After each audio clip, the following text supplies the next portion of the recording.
So I'm Andy Hira. I'm the director of the Clean Energy Research Group at Simon Fraser University. I want to thank you all for coming out for this important talk. As you know, we have monthly meetings through the Clean Energy Research Group, and we are open to the public for anyone that's interested in coming to have a discussion. And certainly, if there are things that you would like to present in terms of research, we're happy to include you. So all you have to do is send me an email. I'll include you on the email list, and then you'll have access to our monthly talks. We also have a series of policy papers, including this one that we'll present tonight, and they're available on the CERG website. So tonight we're going to talk about carbon capture and storage, and we're going to give you an economic analysis as well as an analysis in terms of environmental conditions. And I think it's a really important topic because we're in the midst of all these discussions about oil pipelines. But buried in the MOU between the federal government and the Alberta government is this little line about carbon capture and storage. And it's because it's such a technical topic that people haven't really paid close enough attention to what a game changer this could be in terms of both the public budget and in terms of our emissions. So before we get into the topic, I want to tell you a little bit more about the Clean Energy Research Group. So we are a community of practice.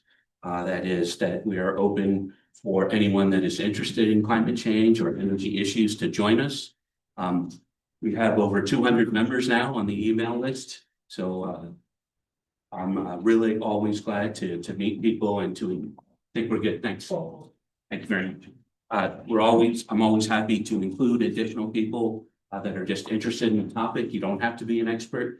We have lots of professionals that join our group, and it's a way to create a network of folks that are interested in climate change or energy policy to start to talk to each other. You know, it can feel a little bit disempowering to think about a topic as big and broad as climate change, but this is a way for you to connect on a personal level with other folks that are interested in this topic. And ultimately, what we hope is that we're going to translate some of the research that's happening in the classrooms to the general public, and especially to try to influence policymakers. We've had some success in getting some publicity around our research work. And so ultimately, what we hope is that we can try to bridge the gap between the general public that feels disempowered in terms of climate change and policymakers, so that public can start to have some influence on policy through the knowledge that we can provide. And in addition to that, we're really happy to develop projects and to bring stakeholders together that are interested in particular topics. So next April, I'm going to bring stakeholders from around the lower mainland in around plastic waste recycling and the potential for upcycling. So we're also happy to serve as a venue for people that want to try to solve local problems. On our website, you'll see our monthly papers that are open to the public. And I have to make sure that I acknowledge SFU that makes all of this possible, the Willow Grove Foundation that has provided our core funding, the Real Estate Foundation of BC, and the Pacific Institute for Climate Solutions for their support of our work. So tonight we have two excellent speakers in addition to myself.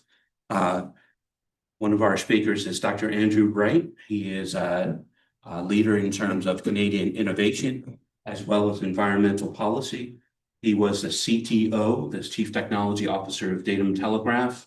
It was a pioneering firm in terms of the Canadian telecom space. He is the company, and he is linked to over 60 patents. So when the government tells you that there's nothing we can do but pump out oil, they're missing this whole rich history of innovation in Canada. And Dr. Wright has been part of that, and he's also on the executive board of a number of startups. He was a pioneer in terms of environmental policy in regard to getting the Great Bear Rainforest developed, as well as island conservation. And Dr. Wright continues to lead the environmental cause in Canada. And then our other speaker is Stefan Wright. He's an adjunct professor with the Department of Political Science and associate of the Clean Energy Research Group. And he brings years of policy experience to the table in terms of environmental and energy policy. So let's get on to carbon capture and storage and why it's important. Carbon capture, utilization, and storage is designed to capture CO2 emissions, reducing them at the source. So the fact is, as you know, we have so many emissions that they're related to greenhouse gases. This is creating climate change. And so we have this historical level of emissions that will take decades to start to dissipate. In the meantime, we continue to pour out our CO2. And so carbon capture and storage is this very interesting, intriguing idea of reducing the emissions at the source, that is, reducing the amount of emissions that will go into greenhouse gases, and B, trying to capture some of the greenhouse gases that are already there and convert them into non-toxic forms. So that's what we mean by direct air capture. So it's a really intriguing idea because, as you know, we are now way past the tipping point. We're on course for not 1.5 degrees Celsius, which was a tipping point, but 2.6 degrees as of now. And so we're really in a difficult situation. Even despite those facts, we have a government that is continuing to invest in fossil fuels. So that really raises a question about why.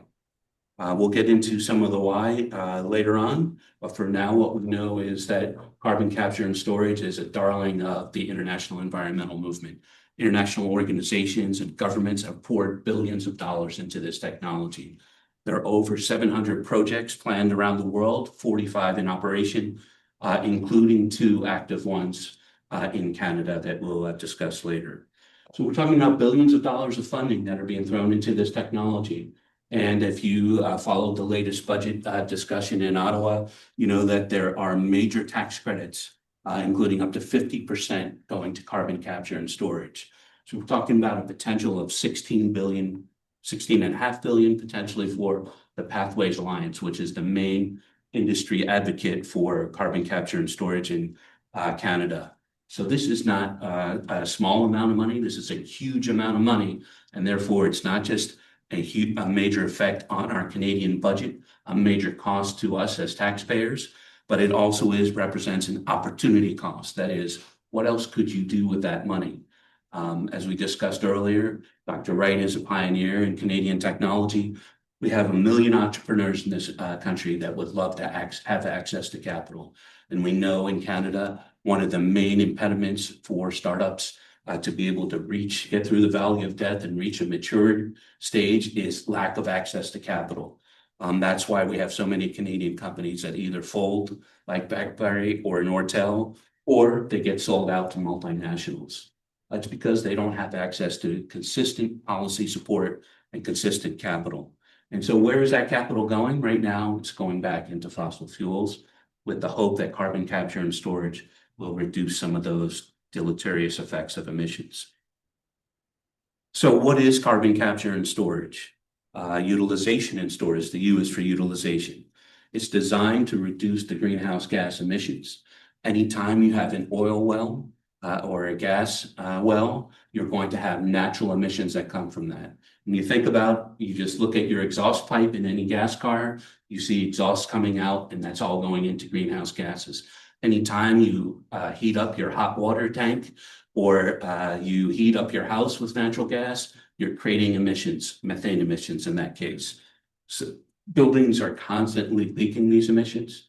So carbon capture, utilization, and storage, it's really focused on the oil and gas sector and tapping those emissions that are created at the time, at the space, at the location of production, and taking those emissions and capturing them, transporting them via pipeline or via truck, and then burying them deep underground. Direct air capture is an attempt to take out existing CO2, but as we'll discuss momentarily, extremely expensive. The only 2 real operational plants are in Iceland, and it's because Iceland, as you know, is the land of volcanoes, and they have tons of geothermal energy, and so they're using that natural geothermal energy to create the electricity needed to capture DAC. We have a startup that Dr. Wright can speak of momentarily in Squamish. That is an attempt to work on DAC, but at a very, very high cost.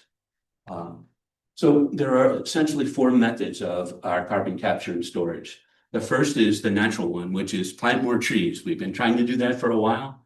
As you know, it's a bit of a losing battle. I'm sure you've been following in the news that there is continual loss of forest cover. Deforestation will release vast amounts of methane. Global warming through the tundra and permafrost is releasing methane. Ocean acidification is releasing methane. So our natural, what they call carbon sinks, which are in the ocean and forests, these are disappearing. Now, if we were somehow able to reverse those trends and create huge amounts of forests, we could make some dent into these things, but it's not going to solve the problem by itself. The most optimistic estimates, and it's because trees are at a very low efficiency.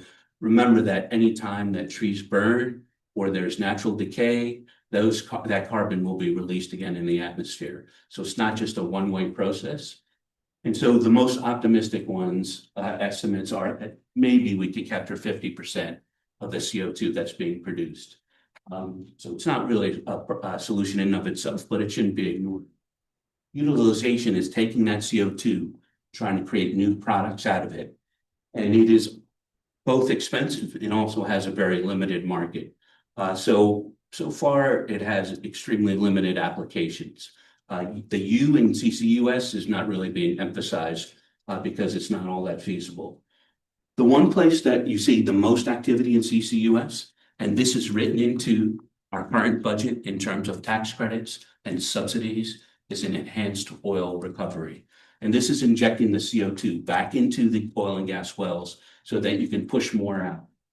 It doesn't really reduce emissions in the end. It's just a way of reusing that CO2. But in the end, the emissions are still coming out. So it's a bit of, let's say, a shell game that fossil fuel companies are using to say, well, invest in CCUS, we'll use enhanced oil recovery, and that will allow us to get more oil and gas out. But it's not in the end reducing emissions. It's just kind of alleviating some of the initial emissions by reusing the CO2. The last technology is separation of the CO2. And there are different ways to do this that you can read about in more detail in the paper. There is pretreatment, that is, you would inject kind of chemical substances within the oil and gas that reduces the amount of CO2 emissions. The second is oxy-fuel combustion, that is also injecting oxygen within the exhaust so that it also reduces the amount of CO2. And the third is trying to capture that flue gas itself. All of them are extremely expensive. We'll go through the numbers momentarily. And at best, they may capture 40% of this emissions. So even in your best technology, it's not only expensive, it's only capturing a certain percentage of those emissions. And so this is really the most problematic aspect of the way that CCUS is being presented to the public. It's being presented to the public like it's going to reduce 100% of emissions. It's never going to do that. It's never going to do that. And we'll talk about why momentarily. After the CO2 is separated out from the exhaust, then you have to build a separate CO2 pipeline where you have to have a fleet of trucks and you have to have basically an underground geological reservoir or cavern where that CO2 will be stored. Now, you know that we've struggled for almost half a century now with nuclear waste. They found a town, Ignace in Ontario, to accept nuclear waste for 10,000 years or however long it takes for that radioactivity to start to dissipate. In the end, nuclear waste and CO2 waste stored underground in 1,000 years that it takes for this CO2 to be managed. Who is going to be left holding that liability? It's going to be the public taxpayer. It's not going to be companies. The same way that nuclear waste in the end is going to be a public liability.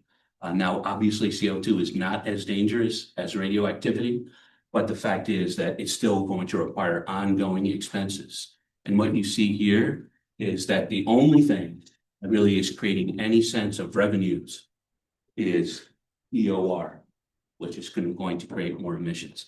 Everything else is at taxpayer expense. We're going to be paying up to 50% of these expenses in order to try to manage the emissions that are being created by our oil and gas sector.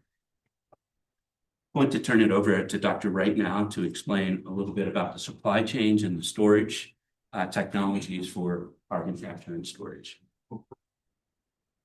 Thank you, Andy. He's ambushed me. I haven't even seen the slides, so I'll wing it, guys, I'm afraid. Sorry about that. Andy's done me, he's painted me as somebody special. I'm just a pretty solid engineer when all's said and done at the end of the day. So please don't overstate my expertise. But that's very kind of you, Andy. So the big message that I would like to convey as an engineer is there are two factors that permeate all the solutions. The first is I'll take you back to high school and your basic chemistry that you did at high school, which is when you cause a reaction and you go from A to B, so you have reactants that become compounds, there's a release of energy, and that energy is lost as heat. If you want to drive that equation backwards, so you take carbon dioxide and push it back to carbon and free oxygen, you have to pay an awful lot of energy to go backwards. And so that's implicitly baked into carbon capture. So when you look at the direct air capture, which is one of the technologies I get I get very upset about, is it takes 2 to 3 units of energy to capture 1 unit of carbon dioxide, which originally only allowed 1 unit of useful energy to be generated in the first place. So it's much more sensible in my mind to use the energy in the first place in a carbon-free manner. In other words, give people free Teslas and don't build, billion-dollar air capture plants. That's the first bit. And the second, in these diagrams, you can see between the notions of capture, transport, and storage, you're going to need energy to push it, compress it, and force it underground. And again, that energy all adds up on the energy balance.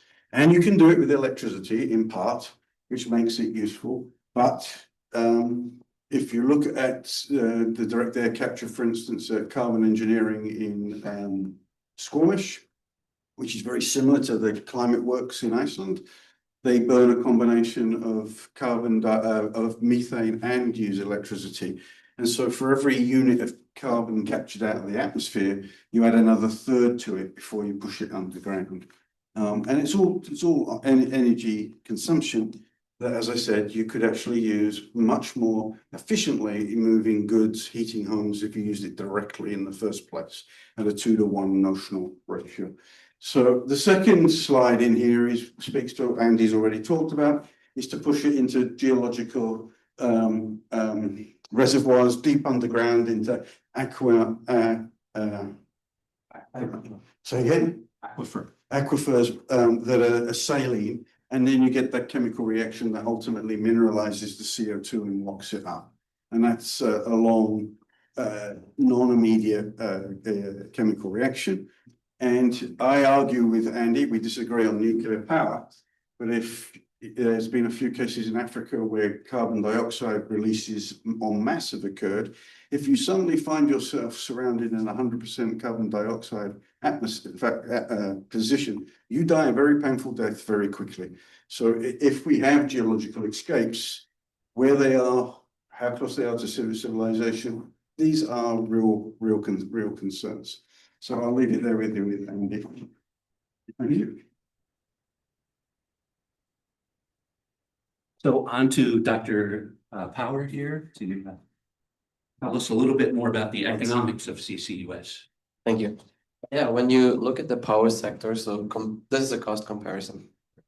This is the levelized cost of electricity. And when you look at renewables like solar and wind, they are cost competitive with fossil fuel-based generation in most markets around the world today. This is even without adding a carbon price. If you add a carbon price, it looks even more favorable for variable renewables. And also, if you add the cost of battery storage, the picture is still like that. And if you add on the fossil fuel side, if you then need to add cost to account for carbon capture and storage, the math gets only worse from here. Outside of the power sector, though, Can you just go back one slide? I just want to point out for those who aren't used to reading these graphs, the whole range will show you the potential range of the cost of that technology. So if you look at solar PV, you look at wind onshore, and then look at gas combined cycle, not even including the costs of climate change and emissions and greenhouse gases. Solar and onshore wind is competitive with natural gas now. This is something that the government has not been telling us. They pretend like we still have to rely on oil and gas. It's not true. right, and it holds true when you add the cost for battery storage to compensate for the variability of variable renewables. When you look at other sectors in heavy industry, like this is, I can't see it on the left, this is ammonia on the left and then methanol on the right. So these are two chemical products. They have in this sector, and this is the same in steel and cement, there are limited mitigation pathways to deal with the CO2 emissions. So CCUS-based emission reductions pathway could make sense in a sector like this where you have limited alternatives. And here you see steel and cement sector. This is from the International Energy Agency. And I now want to look at a map of Canada and look at Western Canada, especially to see, okay, where are some of these CCUS projects that we're talking about? So the first project I want to highlight is Shell's Quest facility near Edmonton, like more or less in the middle of the screen. This is a industrial facility for oil sands upgrading, so they combust natural gas to help upgrading of the oil sands operations. CO2 capture began 10 years ago there. It's for dedicated storage, so this one is not for enhanced oil recovery. It's kind of rare. It's designed to capture 90% of its emissions. Actual capture rate is 77%. Second project I want to point out is Boundary Dam in the southeast of Saskatchewan, close to the US border. This is a coal-fired power plant, and it has been upgraded, equipped with CO2 capture over 10 years ago. The nameplate capture capacity is 90% as well of its emissions, but in practice, it actually only captures 57%.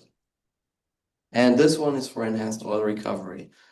So Andy already mentioned it. This does not mean that the captured emissions are actually reduced. That's not the same. Captured and reduced is not the same. You have to do a life cycle analysis to figure out, okay, if you recover oil, what happens to this oil as it combusted then? So you have to do a whole life cycle analysis, and the math is not very good if you do enhanced oil recovery, and research has actually shown that CCUS is net CO2 additive when it's used for EOR. So that means on a life cycle basis, on balance, enhanced oil recovery releases more CO2 than it removes from the atmosphere. Another project is also near Edmonton, the Alberta Carbon Trunk Line. This is a network of CO2 pipelines that transport CO2 from two industrial facilities. One is a refinery and the other one is a fertilizer plant. And they transport this CO2 to an oil reservoir, again for enhanced oil recovery. Began operations in 2020, has a capacity of transporting 14 million tons of CO2 annually, but actually transports only 1.6 million per year. That's 11% of its capacity. I think there's one more I want to point out. Yes. Oh yeah, the Pathways project, of course. I added the red circle there. This is where the proposed Pathways Alliance project would be located. This is again a proposal for a CO2 pipeline. It would go from the oil sands to Cold Lake, where the red circle is. It's for dedicated storage of CO2 from the oil sands. And Andy mentioned already, it's projected to cost $16 billion. at least. This is a table that shows, it's from the Canada Energy Regulator, and it shows CO2 storage facilities in Western Canada. And again, there's a column here that's for stored CO2. Just remember that does not mean reduced. We have 7 projects here on this list, and 5 of them are for enhanced oil recovery, only 2 for dedicated storage. So if you notice the annual CO2 stored versus the total storage possible, you can really see the dissonance between, what has been promised in terms of CO2 emission reduction and what's actually happening. I think I'm gonna hand it back to you. Yeah.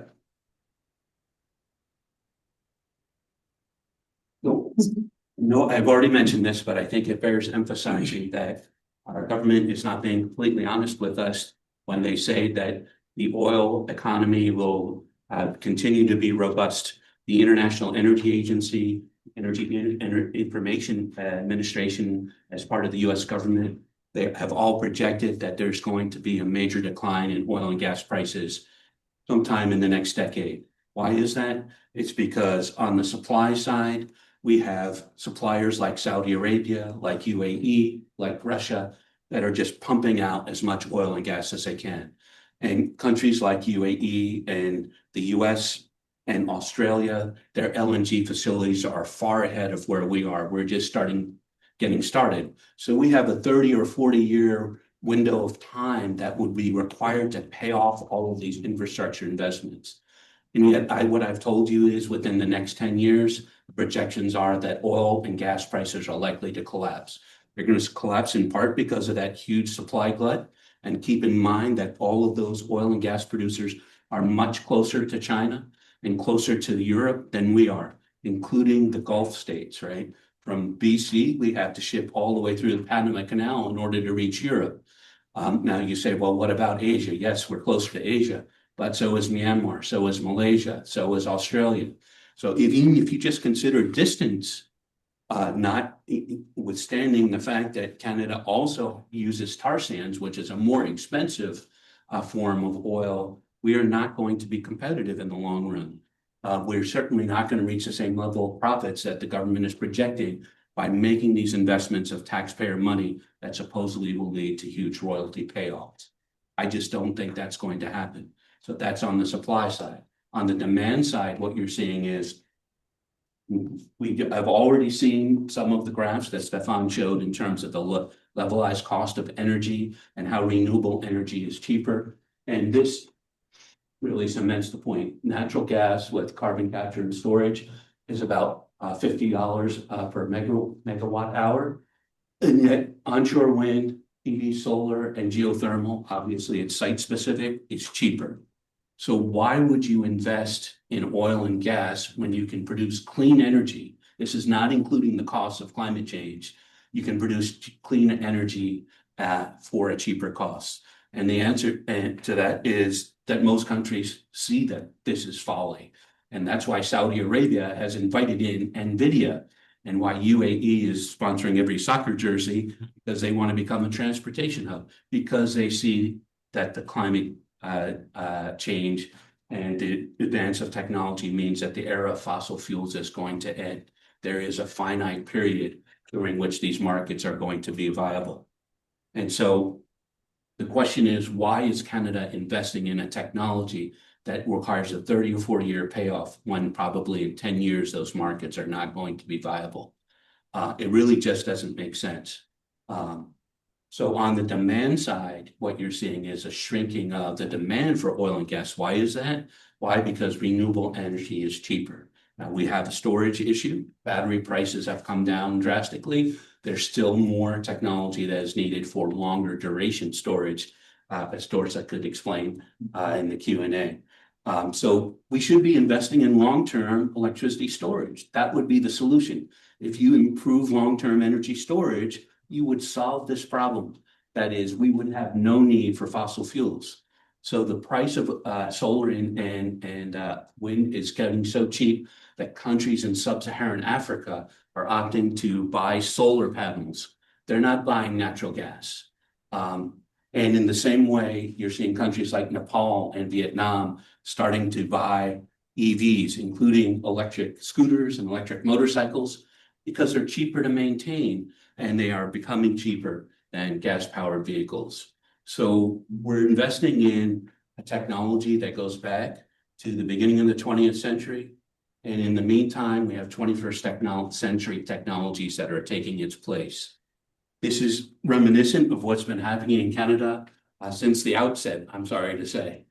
Think about the fur trade. Think about forests. Think about fisheries.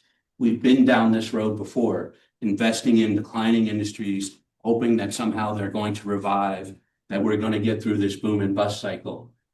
Why are we doubling down on oil and gas? We've already been down that road of investing in commodities before. We have so many smart people. We have so much great R&D. We have so much great innovation in this country. We could use that same $16 billion and invest it in those new industries. To use a simple example, you know, I'm sure you've seen, it's ubiquitous now, the Ozempic commercials on every TV ad. This is a small country, Denmark, smaller than Canada, but an innovation powerhouse. Investing in biotech, they're not subject to distance problems. They're not subject to threats by the US. They have a blockbuster product that everyone around the world wants. Canada can produce blockbuster products. We have the R&D, we have the human capital to do that. And then we won't be subject to this US blackmail. We're only subject to US blackmail because we've concentrated all our resources on a couple commodity producing sectors that are dependent on distance.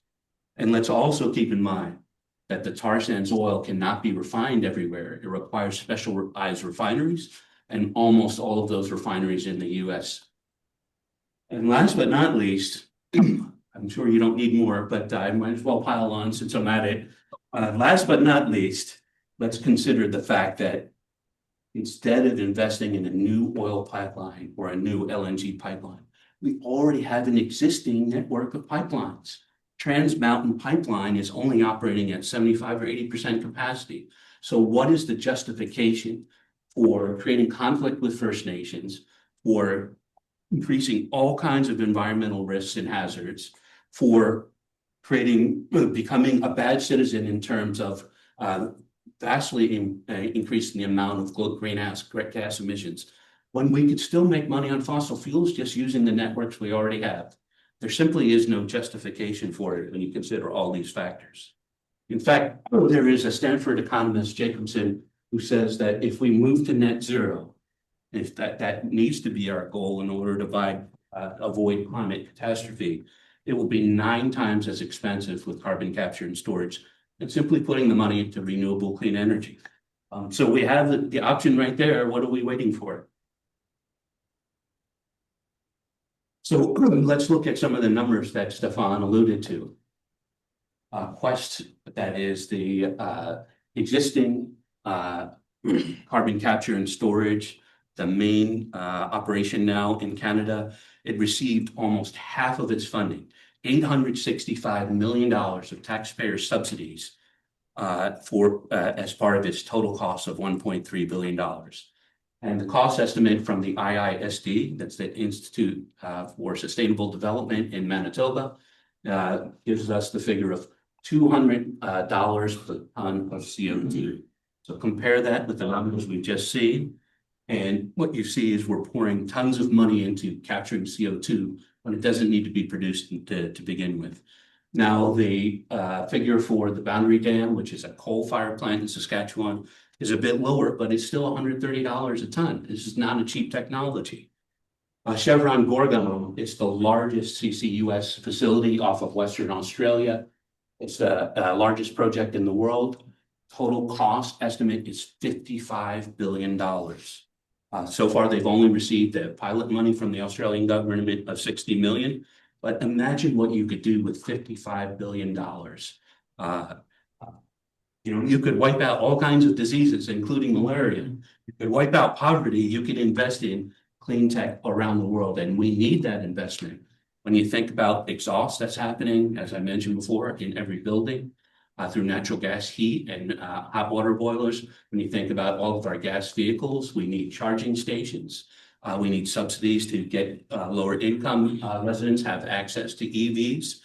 We need to transform agriculture. Every tractor, every food that we get is being transported by gas vehicles now. So we need all kinds of investments across our economy now. And that money could be better used for that transformation rather than investing again in fossil fuels.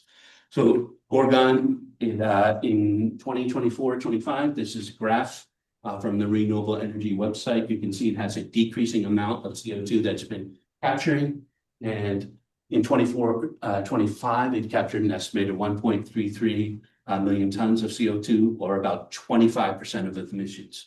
So this cements the point that CCUS, even at its best, it's not only expensive, but it's only capturing a certain percentage of the emissions. And it has a decreasing cost per ton. Cost estimate is 145 per ton. So why is this happening? Well, you already know the answer because you know I'm a political scientist. It's all about short-term politics. So the only real organized opposition, it's not the Green Party, it's not the NDP, it's the Conservatives.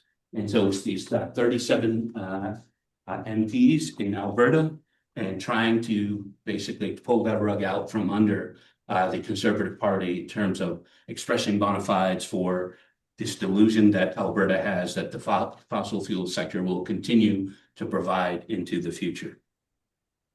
And as you can see, it's a Conservative Party, really, that is the target of the CCUS subsidies. So the government wants it both ways. It wants to please BC and Quebec by investing in clean energy, but it also wants to please Albertans by saying, yes, this delusion of this Vegas run you've been running on the fossil fuels boom will continue indefinitely. Don't worry about climate change. Don't worry about the future. It'll all be all right. Just wait for oil prices to recover. This is the lie that the government is telling Canadians, and it's such a devastating impact for Alberta, because you can take that same money, that same $16 million, and you can invest in new industries in Alberta. For example, oil and gas wells that have been abandoned are perfect sites for developing geothermal. We know we have geothermal throughout Alberta. This could provide clean energy, and geothermal provides baseload energy, so you don't have to worry about batteries. So what are we waiting for? Alberta can transform its economy by investing in geothermal. They were the source of TELUS. It was government subsidies that developed tar sands oil. Why can't we take that same Canadian innovation and invest in new industries so that Alberta won't be left hanging in 10 years with nothing to show for it but toxic waste? Speaking of toxic waste, most Canadians, why is this happening? Because most Canadians don't know what carbon capture and storage is. 61% in a 2010 survey said they would oppose it, but 30% didn't even know enough. Not even sure if the 60% knew enough about carbon capture and storage. And so what we would expect is that even though these things are on the books, we should expect a huge NIMBY reaction, a not in my backyard reaction. Once people understand that there's going to be a 400-kilometer pipeline going through Alberta, and it's going to be going through potentially First Nations territories, it's going to be going through people's backyards. Are they really going to accept this? We'll see. In the Netherlands, Shell abandoned millions of dollars in investment in a CCUS facility because of this NIMBY effect. The local population simply wouldn't accept it. So CO2 would need to be stored potentially for up to 1,000 years. Who's going to want a large CO2 repository? You probably know Nevada is not only the home to Area 51, it also is the home to large caverns. Those caverns have been proposed as nuclear waste facility storage sites because the US doesn't really have any proper sites. And even in the middle of the high desert in Nevada, where hardly anyone lives, Nevadans have never accepted this. Are Albertans going to accept a huge CO2 repository? We'll see.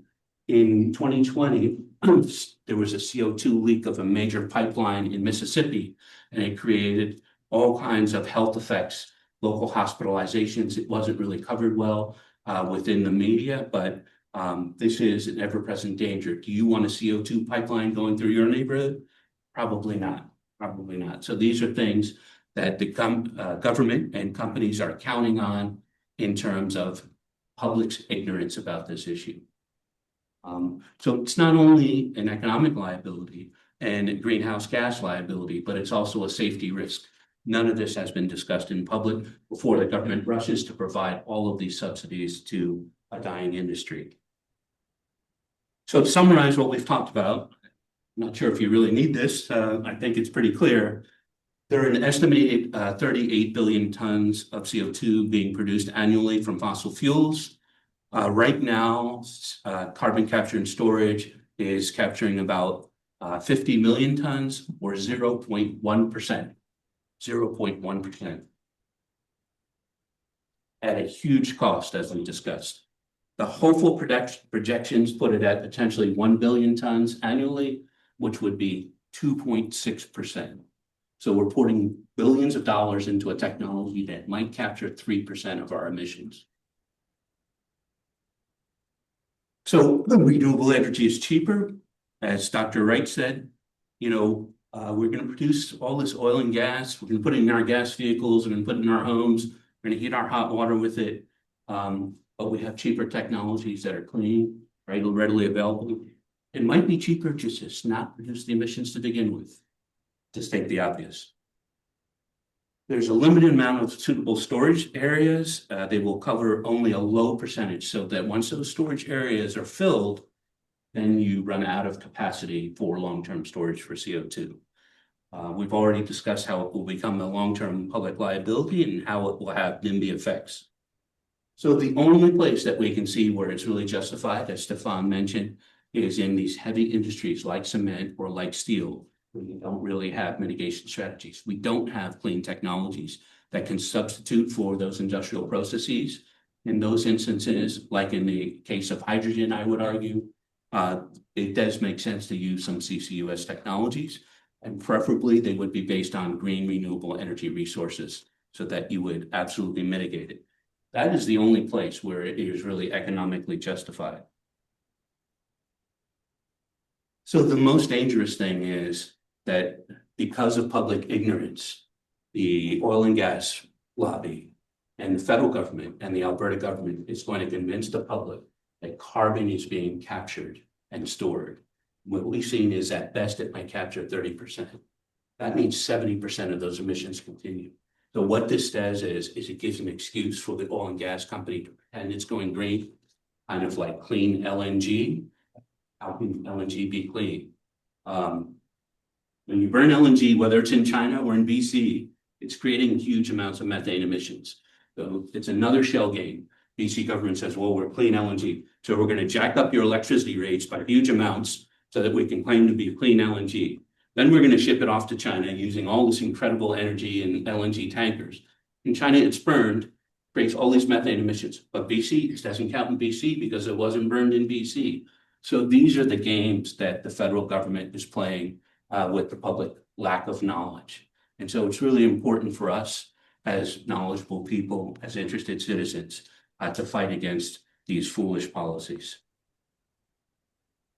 The bottom line is, instead of selling these soap drains to Alberta, why not sell them a genuine transition plan? Why not sell them a plan for when the oil prices and gas prices actually tank? Why sell them a pipeline that will never be accepted by the First Nations or the coastal First Nations? It really is befuddling to try to understand the strategy of the Prime Minister right now in selling Albertans on a pipe dream, so to speak, pun intended. So that is all we have to say about carbon capture and storage, and we're happy to open it up to any questions or concerns, comments that you might have.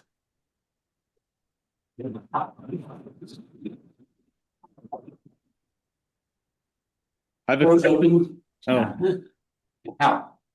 Hello, Andy. It was a marvelous presentation. Thank you. One of the first slides had a chart with long bar charts and prices on it. Yeah. I didn't quite understand that. I Okay. wonder if you can go back and talk a little bit more about that. Yes, I think Stefan can walk you through that in a little more detail. I think it's a really important slide. And so I want to make sure that you really understand it because it really hits home. Yep, that's the one. The alternatives. Yeah, so this is from Lazard, which is a consulting company or something in the US. It's very reputable. They do this every year where they look at what in the US would be the cost of generating electricity from different sources. On the top, we have the renewables, and at the bottom, we have conventional generation. So every line is a different source of electricity. So you have different kinds of solar, whether they are like rooftop solar or from a utility. You have wind, onshore, offshore, geothermal, and so on. And in the bottom, you have natural gas-fired generation. You have nuclear, coal, and some of them. Yeah, and the ranges are like, okay, depending on location, different things. But generally you can see like where the bars stack up against each other. And this is even without the added cost of carbon capture and storage. So notice how, And you this see is, what, you see where the bar for coal is? That's why coal plants are shutting down, have been shutting down left and right around North America and Europe, because it's more expensive than natural gas. And so those same market forces are going to start to kick in with clean tech. Sorry, Stefan, go ahead. yeah, no, I think I was finished. So is there a line for carbon capture? No, because if you, it's not, and if you add the cost of carbon capture, it's even more expensive. But this chart shows you that renewables are able to compete with the combined gas cycle, for example, in the bottom, in many markets today already. Yeah, And if you then add the cost of carbon capture and storage, it gets even worse. I had the same question as you, Hal, so that's why I did a little more additional investigating this morning in all my free time. And there you see natural gas with carbon capture and storage. And the estimate is about $49 per megawatt hour. This is from the US Energy Information Administration. So it's US government that is claiming this. At the same time, then Trump has a war on clean energy and wind because it creates noise in neighborhoods or something. I don't know why, but he has some kind of problem with clean energy. And obviously, if you look at public campaign finance in the US, you probably know why. Anyone else have any other questions? Alex? Yeah, I have two questions, if you don't mind. And I'm sorry I was a bit late, very, very informative. My first question is about the memorandum of understanding between Just back to him, just so people online can hear. Thank you. My first question is about the memorandum of understanding between Alberta and Ottawa regarding the pipeline. And it's really got to do with the electricity regulations. Because I understood that I'm not sure if it was simply for the pipeline or if it was for Alberta Energy, they decided to write an exception that Alberta doesn't have to conform to the electricity regulations. And I thought that was really an interesting one because it opens up a lot of different investment possibilities for Alberta, which would, in a sense, mean ignoring those regulations. So I was concerned about that, and I didn't have the text of the memoranda to really get to grips on that. So that's my first question. It's an important one, I think, about that understanding. I have the text right here. Stefan, do you have any reaction to that? Yeah, could you just hand that microphone back, please?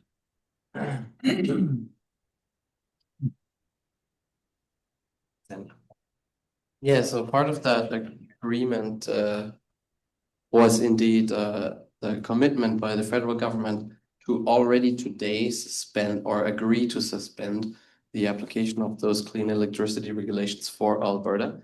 I think one of the risks in that is for sure that it opens the door to other provinces also wanting out of that. And that's not only then for the CER, for these regulations, but for all kinds of other regulations. So there's a slippery slope here. The other part that was, the other thing was part of the agreement was also that the feds agreed to a lower target for methane regulations, a less ambitious target for Alberta, and for economists or actually pretty much all kinds of analysts, this is a bit baffling because it's a very low-hanging fruit to reduce methane emissions. And also it opens again the door for other promises wanted the same treatment. The other thing that kind of flew under the radar in the news coverage so far is that the federal government also agreed to so there is a investment tax credit right now available for CCUS. And it has in the recent budget been extended by 5 more years to the tune of hundreds of millions of dollars. And what now was part of the memorandum of understanding is that this tax credit right now, it's not projects that do EOR are not eligible. So if you want a new CCUS project for enhanced oil recovery, you cannot get money under this investment tax credit today. But part of the memorandum is that this would, it's worded in a way that it's not quite clear if it means that they want to change this investment tax credit to enable AOR, but they say that EOR will be supported. And it mentions in the same sentence where they talk about the investment tax credit. So there's a suggestion that this will be opened up as well. Let me see, I have a note here about what else was in there. Well, yeah, right. To my mind, the only commitment that the federal government was able to secure from Alberta in this was to, to get a beefed up industrial carbon pricing regime from Alberta. There's already one in place in Alberta. It's not that ambitious, and they had a commitment that a certain industrial carbon price would be rising to $130, but different people have been saying different things about which kind of price this is. Is this the headline price, or is this the effective price? And that's a big difference. And people from the Alberta government have been signaling what they've been meaning is probably the headline price, but that's not the same thing as the effective carbon price. And so I think they haven't actually agreed on what they agreed on. And they're working towards an agreement by April, supposedly. So the devil will be in the details on this, but there has been a lot of stuff that's gone in favor of Alberta in this agreement. It's small, as far as I can see. So, as Stefan alluded to, including EOR with the tax credits is a game changer, because that's the only place where there's a financial incentive for oil companies to invest in CCUS. Everything else requires huge public subsidies. And EOR, as we've already discussed, is just injecting CO2 so you can produce more oil and gas. This is not reducing emissions. So that detail that you pointed out, Alex, is really important. Let's also remember this Albertan government is the one that put the damper on renewable energy, because wind energy was sprouting up left and right in southern Alberta, and the Albertan government didn't want its oil and gas sector to be threatened. And so it instead puts a damper on the regulatory process for new wind energy. That shows you that wind energy is actually competitive. So why not invest in wind energy or geothermal? Yeah, thank you for a great presentation to all three of you. This is about the political dimension that you talked about towards the end. I mean, it's pretty clear that the economic case for this is completely lacking. It doesn't exist. And in turn, the economically sensible option would be to ramp down production and transition away from oil and gas. Albertan oil and gas is obviously very emission intensive, very energy intensive, and likely to get phased out sooner than many other oil and gas industries, is my understanding. However, what I'm wondering is, and I would be, what your guys' take is on the claim that this is a necessary, albeit some naive political compromise. If you look at Canadian climate policy, the last decade, you have the clean electricity regulations, bam, unconstitutional by pretty much every Albertan policymaker. The oil and gas emissions cap, unconstitutional according to every Albertan policymaker. And so with this, my question is, what you guys' take is on the claim that this might be some necessary, albeit perhaps naive, attempt at achieving genuine cooperation on climate policy through this carbon pricing agreement.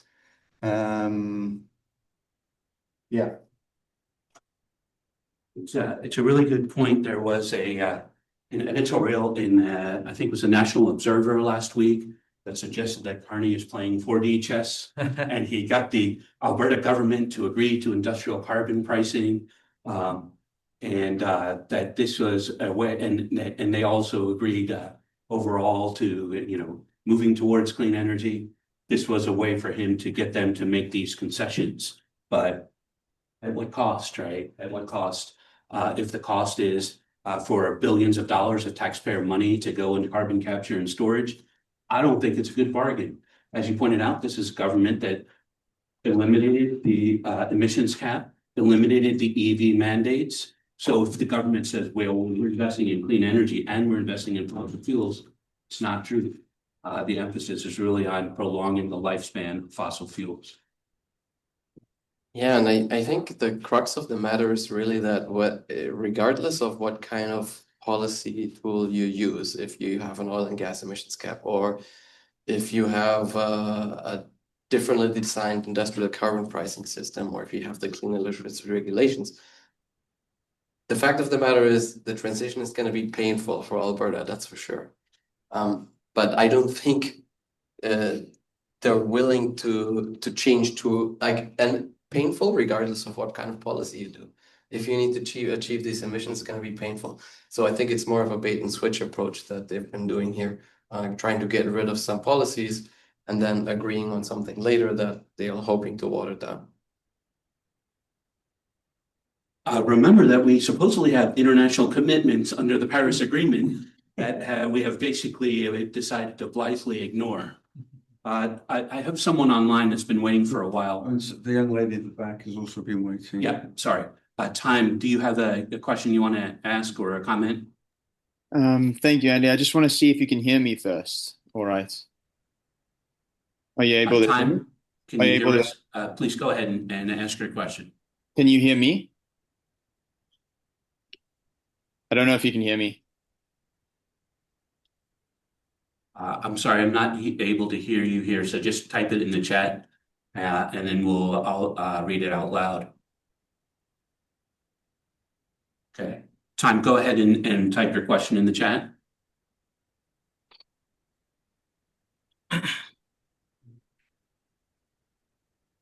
Okay, someone else, did anyone else? Allison, go ahead.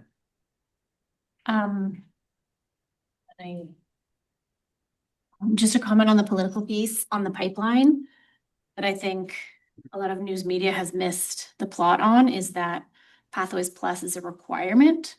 So carbon capture is a requirement for that pipeline to go ahead. I think that has been missed in the social conversation. And I'm just interested in your graph, the horizontal one that says hydro is more expensive than natural gas with carbon capture, because in BC, I think 70 or 80% of our electricity generation is through hydro. So after this conversation about how unproductive carbon capture is, that graph seems to show that natural gas with carbon capture is a more cost-effective approach than hydro. So I just wanted to question that piece.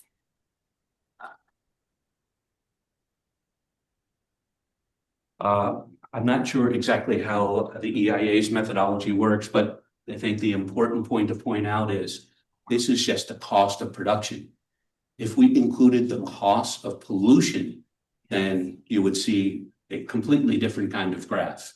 And that's what we tried to do last month or a couple months ago in our Canadian scorecard, which is to look at the costs of pollution from climate change. So costs such as destruction of infrastructure, flooding of port cities, wildfires that are happening all over Canada at an increasing frequency. All of these things are costs that are coming directly from fossil fuels production. Now, probably hydro is more expensive than it needs to be, as you know, that because the Site C, we have a paper on this, the Site C plan was completely bungled from the start. They didn't do a proper survey of the foundation. They found fractures about halfway through. They decided there were so many sunk costs that they were going to go ahead with it. And it increased, I think, by $1.6 billion. So we Canadian taxpayers are going to be paying off Site C for a long time. So probably that is having some effect on hydro in terms of these misestimates of the actual costs. Any, Artin, did you have to? I just had a comment on the Yeah. political. Yeah, I think it's a, well, I don't think it's a valid point, honestly, to say that it's a necessary evil. I don't see it as Mark Carney's government trying to sell clean energy or a liberal clean energy plan to the Albertan conservatives. It's mostly to me is that they're trying to sell it an Alberta energy plan to us in this veneer of maybe clean energy through carbon capture. And I think it just goes again to a history of a lack of sound and kind of innovative policy planning in Canada, not just in the energy sector, but specifically in the energy sector. Just paraphrasing your paper on the Site C dam, the miscalculations on the budget of the Site C dam really was a big cost on a lot of projects for off-grid indigenous kind of energy plans as well, that there's a huge amount of emissions coming from these off-grid communities that use diesel because of a lack of alternative. And that really, again, goes back to, of course, more provincial planning, but it just shows a pattern to me of bad policy. The big picture here, a lot of what I'm getting in this presentation is the infeasibility of carbon capture and storage on energy generation, which is absolutely correct. And it's not something that's even in discussion at, one of the industry leading carbon capture companies at Svante here in BC. But the bigger application for carbon capture and storage, and it's not my opinion, it's the opinion of the International Panel on Climate Change, are these really hard to abate emission sources, specifically something like cement and concrete making. We don't have a replacement for this kind of an industry. And even if you electrified every part of the process, you're still going to be generating 60% of the emissions you would have before just from the chemical reaction that it takes to complete cement. So it's very important that people know this is not something we can do on energy generation. We've got to focus on renewables, and that's where the vast majority of this reduction is going to come from. But it's also a mandatory technology that we can't get away from, that we're going to need CO2 pipelines for, to a certain extent, for these hard to abate emissions, that we're going to need to do large scale storage. Got some quotes from the IPCC right here that to meet our 1.5 or 2 degrees Celsius, we're going to need a cumulative net negative removal between 20 and 660 gigatons of CO2, which is absurd. And also quotes here for the industrial sector: challenging but possible, cannot be done without carbon capture and storage. And then you're absolutely correct for steel, cement. Absolutely, no argument. We agree. So I guess that was kind of just my spiel I wanted to add to this. Yeah, thank you. Can I just quickly respond? You had Happy to wait. I also am coming from the perspective of the carbon removal industry, and just wanted to build on the fact that there's an overwhelming sense among sustainability professionals that everything and anything needs to be included in the goal to reduce greenhouse gases. I think that some qualifiers around CCUS, whenever you're having this dialogue, would be really helpful, just because a blanket statement that CCUS is not worth it, or is, I think, a disservice to the wider industry. There was a line in the presentation that said that it should be used in hard to abate sectors, but maybe I should emphasize that more. Andy, could you just stand here? Other ways of capturing carbon. Sorry? There's other ways of capturing carbon too, beyond. You weren't here for the first part of the presentation where they went over that. Stan, I asked my I think it's good that you raised those points, the two of you. I agree with you. That's why I actually highlighted that there are applications where there are no alternatives. Like you do need cement nowadays, and it's really difficult to decarbonize. I think for me, it goes back to the question then, what is the best use of subsidies, of public tax dollars? Oh, sorry, I Right there. thought this Yeah, that's was moving. And yeah, I think that is a really important consideration. What is worthy of public subsidization? And one key factoid I wanted to also throw into the mix, when you look at the emissions on the life cycle of fossil fuels, from production to so extraction, refining, transport, combustion, 20% to 30% from the gasoline produced in the oil sands. So gasoline produced in the oil sands, 20 to 30% of the emissions along this supply chain is from the production, and 70 to 80% is from combusting it. So that's using it in your car. So at best, we would be addressing a share of those 20, 30%. And it's really funny because NRCan, there's a fact sheet from 10 years ago, 15 years ago, that was trying to highlight the fact that, look, 80% of the supply chain emissions are happening at the combustion. This is like everywhere else in the world. We're not responsible kind of thing. And now we're supposed to care about the 20 to 30% and try to reduce those all of a sudden. I'd like to sort of riff on where you were coming from, because I believe we touched a bit of an emotional touchstone there, which is the very existence of your jobs and what you do, and it's all good. Biochar, which has nothing to do with oil and gas. Yeah, sure. What I would want to riff from that and take from that is put the question to the community writ large here, because I worry about this. Trump has triggered a tariff crisis in our country, an economic crisis that has caused us to have this nation building thrust from the government. But as a country that has always relied on ripping trees down, pulling fish out of the ocean, digging up rocks and minerals, we're doing it all over again, and we're not investing in 21st century technologies. So for my children and their economic well-being in the future, we're making the same mistakes again. And so the central question to the debate today is the opportunity cost of the billions of dollars that are being spent on trying to get longevity out of this sunset industry, specifically the oil and gas industry. So acknowledging what we spoke to here, that is the question that we really need to think about, because China installed 250 gigawatts of renewable energy capacity last year. That eclipses the entire Canadian grid in 1 year. They have stated that they will be independent of third-party, non-nation sovereign fossil fuels by 2030. That's our market. So we're spending all this money serving a market that might be good for 10 to 15 years. And that will render our employment basis collapsed in that time frame.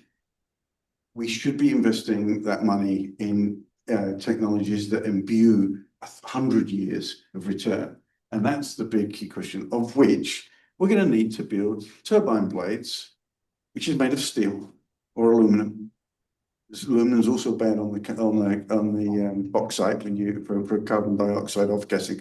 So that speaks exactly to your technologies and where they're appropriate and what they're needed for, right? But I also put it to you, in the oil and gas sector, there are no private companies putting their money up to build CCUS for the oil and gas sector. And that speaks volumes, because when government starts investing in new technologies, they don't know what they're doing, and it's usually failure. Okay, thanks. Speaking as a private sector, Totally agree, and I'm sorry, I apologize if I didn't emphasize enough. Stefan's graph on cement and steel was exactly to emphasize that point, that there are certain hard to abate sectors where CCUS is appropriate and needed. Now, I know I'm going to get myself in hot water here, but I think the IEA and IPCC's initial projections were wrong, and you're starting to see some comments from Fatih Birol, for example, about how much CCUS can contribute to reduction in emissions. So, you can mark that. I'm sure I will be corrected at some point, but I think the IEA and IPCC oversold this technology. So I just wanted to add something based on one of the slide that you mentioned about wind and green energy. Yeah. So I know that we are putting so much energy in carbon capture, and like it's so expensive. So if we check the life cycle analysis, the amount of energy that we are putting is more than the amount of energy that we are getting. But sometimes I think we have to do that, because you mentioned green energy like wind and solar, but due to, I'm talking as an engineer, not like a policy person, we have some thermodynamic limitation that we cannot use like solar panel or like wind energy in some area. Like last month, I did a simulation for a house in Saskatoon due to the cold weather over there. So the efficiency of solar panel, it was like mostly zero, because due to the conversion rate that we have over there, especially in harsh winter. So I think CCUS is not that like effective, but sometimes as an engineer, we should like consider the trade-off and use the best option that we have. So especially the heavy industries that you mentioned. I'm just talking not just heavy industries, we should use CCUS because we have some limitation. We cannot use green energy in every single areas due to the thermodynamic limitation that we have. So that was my point.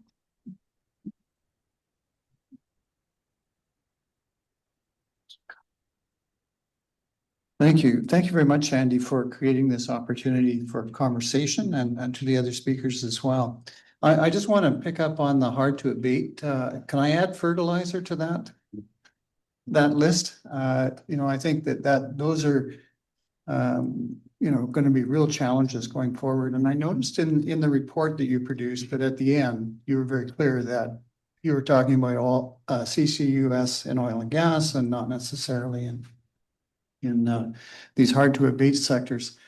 My question is what I'm looking for is some information that I can use when I sit down with my MP to talk to him about how do we shift the policy and ensure that EORs are not part of the MOU. So the MOU is signed, but it's not implemented. So there's going to be lots of conversation here. It's going to be tough for Canada, because I think we need to all recognize we're a small, open economy, that we're about the fourth largest producer of oil and about the fifth in gas. I was just Googling while you were talking, Andy. So I think those are the current stats. So that's the reality. I'm not a proponent. I don't work for CAP. I agree with the conclusions in your report. My question is, where can I find that information? Where are the tools to help influence the policymakers that this should be used for hard to abate as opposed to oil and gas? Stefan, do you want to try to respond to that one? There's a gentleman in the back who's been waiting for the next question. And okay. Sure. I think Stefan started to allude to it, which is the status quo ante, what's much better in terms of including EOR. I mean, I think it's a question of lobbying.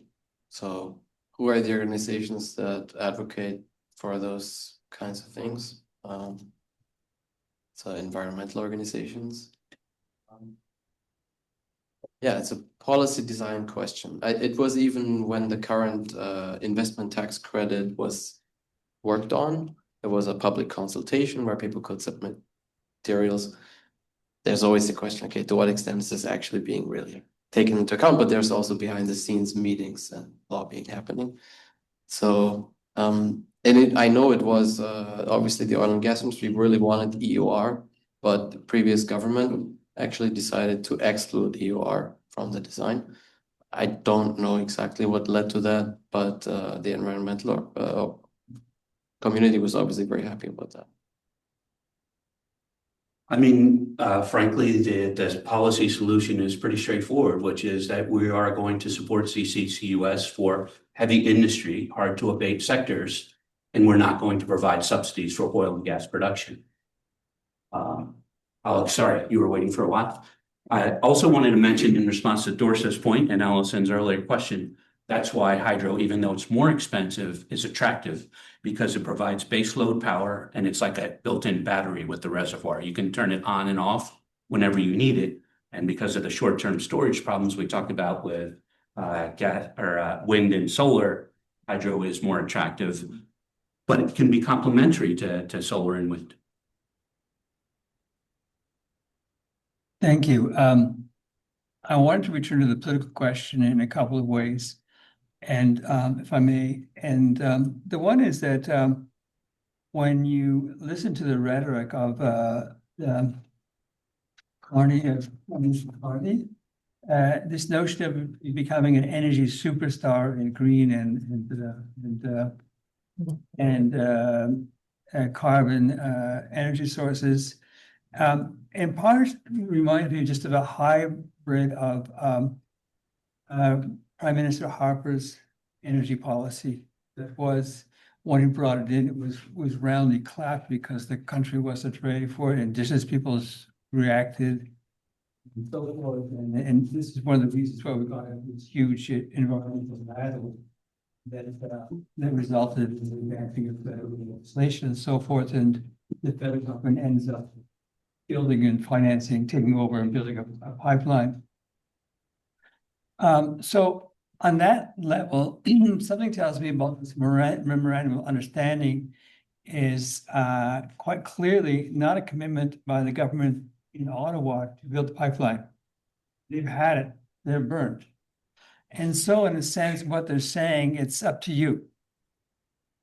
And here I don't see, I mean, I see a lot of kind of media-based initiatives by the government of Alberta, but I don't see any investors in the bank or in being wooed by Alberta to do this project. So this leads me to my second point here. Thanks, I'll get with you in a second, I'll let it go. And that is federalism. More than partisan advantage. If we look at our constitution, resources are primarily in the hands of provincial governments. There was a huge political struggle and legal struggle to get acceptance of environmental regulation, for example, carbon tax by the Supreme Court. And that was due to kind of an existential crisis. And it was kind of a novel interpretation of the Constitution in India's history, which has been pretty respectful of provincial jurisdiction and is kind of sanctifying the provincial ownership of and control and development of resources, particularly hydro. And that's something that unites provinces from Newfoundland to Manitoba, Quebec, certainly British Columbia, and so forth. So federations such as ours then have a great deal of weakness. And when you're dealing with on these issues, and when you're dealing with Alberta, of course, there's a whole litany of the National Energy Program and internal colonialism and the whole thing. And that is easily played up in Alberta, just as a threat to the French language in Quebec, believe me, would be played up to the hilt. And so we're at a point then that this is actually, in this interpretation, kind of a breakthrough, because you actually have the premier of the most maverick, I would sort of leader of Alberta, a very bright woman, by the way, and politically astute and so forth, really can outfox most people on a rainy day. So this memorandum says, in a sense, if what you want, there's no holdback from the federal government. We'll all the way for you, but you have to get somebody to do it. And I think that people in controlling large sums of money for investment in these projects now are very cognizant about the issues of uncertainty in this market, contemporary supply, increasing opposition, insecurity in terms of level of pricing. So I'm kind of So I would be surprised if you get somebody to commit for 40 years of a project with this type of uncertainty bearing out through its life. So that to me is still, I'm still not believing that'll happen. Of course, thought about that about the election of Trump too, but I'm just saying it doesn't look that way.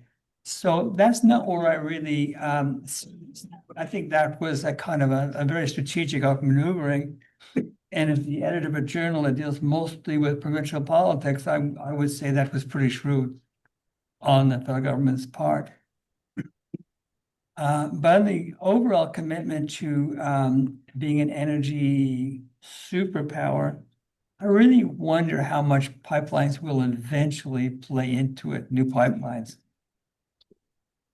That's my question. Thanks. That's a great comment. There's a comment here about geothermal LCOE specifically for Canada. I don't know if we have, Stefan, do you know if there's any LCOE specifically for Canada on geothermal?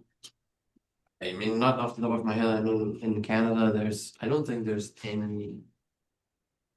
It's a very, You may want to it's a take very the mic different back. industry.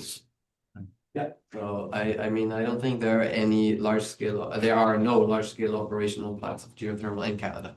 And I think it's mostly due to cost. Yeah, so Rajneesh, remember LCOE is based on a sample of existing facilities and how much does it cost to produce electricity in different onshore wind sites. And so Stefan is pointing out that because there aren't any really large scale geothermal facilities, you wouldn't have an LCOE specifically for Canada. There's another one here from Time. I know he's been waiting for a while. I'm curious about the new proposed pipeline being a Canadian project. Will Canadians see dividends from the exports of Canada's natural resources, or will oil companies continue to profit? I believe there's a similar move in Australia with the export of coal into Asia, calling for the people of the nations where the resources are extracting from actually to benefit financially. Secondly, David Eby brought attention to expanding existing pipelines too. Is Alberta and Ottawa playing 4D chess, knowing a pipeline won't be approved, that we settle for expansions? You know, I take your point, Alex, but remember in that MOU is this incredible tax dividend that's being given to CCUS. So it's not like the federal government is not giving up anything. It's giving up substantial amounts of potential leverage. It did so in terms of lifting the emissions cap as well. The fact that the pipeline won't be built, maybe that is some element of strategizing on the part of the PM. But as Dr. Wright pointed out, why are we spending time with this 4D chess on oil and pipelines when we could be spending the time and policy on actually solving the problem and creating new clean industries? We're almost out of time, but I don't want to cut anyone off if you have any last thoughts or comments that you want to share. Yep. Yeah. Sorry. Yeah, I guess I just wanted to take a quick second to make a referral to answer some of these questions. There's an awesome book by a local BC-based specialist who's actually written some policies for the IPC named Mark Jacquard. I don't know if you guys are familiar with him. Citizen's Guide to Climate Action, something like that, by Mark Jacquard. Awesome book. We just read it in one of our classes, and he dives deep into the importance of the best policy is the policy you can actually pass. So while it's really easy to say, hey, a carbon tax is the most economically efficient way to transition our economy, the fact that we had a liberal prime minister candidate trying to pursue that before Stephen Harper, when it was certainly not going to happen, probably lost that election. They talk about that in the book, stuff like that. So, these little compromises and saying, hey, this policy would be better in all these ways. It's really good to be continuing to criticize these things, but we also have to get to action right now. Like it is an emergency, and stalling to try and find the perfect policy solution and get everybody to agree to what's perfect versus implementing something that we can start making steps on. I think stalling is definitely your worst scenario. Yeah. Artie, do you want to respond? Well, what steps are we making right now with these policies? That's my question, really. Are we actually trying to create systemic change in our economy that would shift us towards a renewable alternative, or are we just playing games with, provincial, federal governments and trying to maybe appease one government with with another one, and just creating these 4D chess games that are in our heads? I don't see any real policy solution at the moment. And I think you're right, it is an emergency. And we're seeing that emergency every day here in Canada as well. And my question really, and I'm asking that genuinely, what steps are we taking that are realistic? I think there are realistic policy solutions that even in Canada we can make. But the government is not pursuing that. The government is not pursuing incentivizing feasible, economically feasible, and potentially in even long-term, potentially profitable industries in either Alberta or anywhere in Canada. We're not doing that. We're playing these games with carbon capture, and I'm not a expert as you might be. I'm frankly not very educated on it. This was my most education on carbon capture, but I don't see it as a policy student. I just don't see what we're doing. I think our government is, again, trying to keep us ignorant about the climate issue and doesn't want to create an economic alternative. Okay, we're almost out of time. I want to give the last word to Dr. Wright.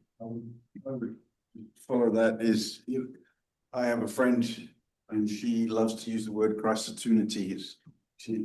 This crisis is an opportunity to completely re-vector this country. And we're wasting billions of dollars potentially just doubling down on old technologies. And the big worry for me is I have no problem with a slow transition, or, we've got all this capital already deployed in the oil and gas sector. But if we don't transition, our customers are going to go away in 10 to 15 years. And then what happens to the Canadian workforce? We become the new minimum wage outsourced workers for the rest of the world, because we're not leaders and we have not invested in our future for the 21st century. And that is the goal I think we should be aspiring to. And that's the goal that Carney is missing. Stefan, do you want to make a last comment? Okay, I totally take your point. I'm a political scientist. Maybe it is 4D chess given the current landscape, but the whole playing 2D chess. The whole purpose of the Clean Energy Research Group is to bring knowledge to people, interested citizens. I reviewed a paper this summer from the UBC Prof. And as you know, there's a lobbying registry that is publicly available if you guys want to check it out. By far, the most frequent, most powerful, and most greatest number of visits to ministers is by the Canadian Association of Petroleum Producers. There simply is no coalition of green parties or green NGOs or citizens that can counteract that lobbying power that CAP has. And so you're right, we have to change the landscape of calculus for politicians if we want them to change their policies. Not an easy thing to do. Anyway, I'm sorry to end on a despondent note, but that is the landscape we face, and hopefully we can